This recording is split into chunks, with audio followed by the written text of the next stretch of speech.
ఆసిఫాబాద్ జిల్లాలో పెద్ద పులి సంచారం జనాన్ని హడలెత్తిస్తోంది. సిర్పూర్ టీ మండలం అమృత్గూడలో పెద్ద పులి సంచారం భయాందోళనకు గురిచేస్తోంది. పంట పొలాల నుంచి రహదారికి పోయి వచ్చింది పెద్ద పులి. అయితే భయాందోళనలో ఉన్నారు అక్కడి వాహనదారులు, రైతులు, ప్రజలు.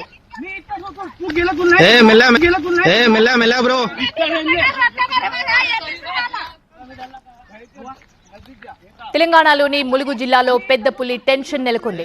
10 రోజులుగా వెంకటాపురం, మంగపేట, తాడ్వాయి మండలాల్లోని అడవుల్లో పులి సంచరిస్తోంది.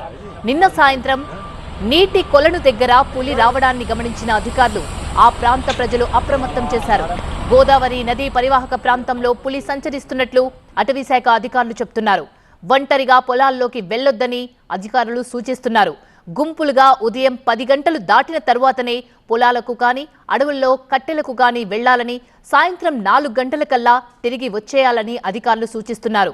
నొప్పి మాయం, సర్జరీ దూరం. మోకాలు మరియు నడుము నొప్పులను ఇకపై భరించాల్సిన అవసరం లేదు. ఆపరేషన్ లేకుండా అత్యాధునిక చికిత్స. Indo British advanced pain clinic అధునాతన సాంకేతికతతో ఇప్పుడు బంజారా హిల్స్ తో పాటు మదీనాగూడలో. పులి ఆ ప్రాంతంలోనే సంచరిస్తుండటంతో బంధించేందుకు అటవీశాఖ అధికారులు ఏర్పాట్లు చేశారు.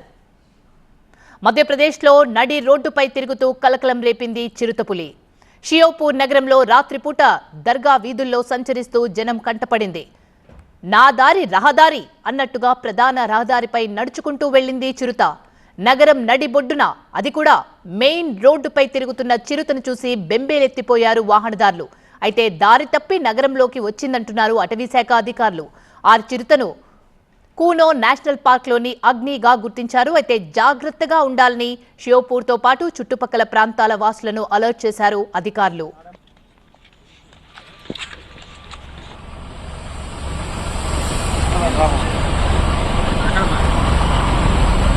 वापस भेज दे अपने जैसे पूरा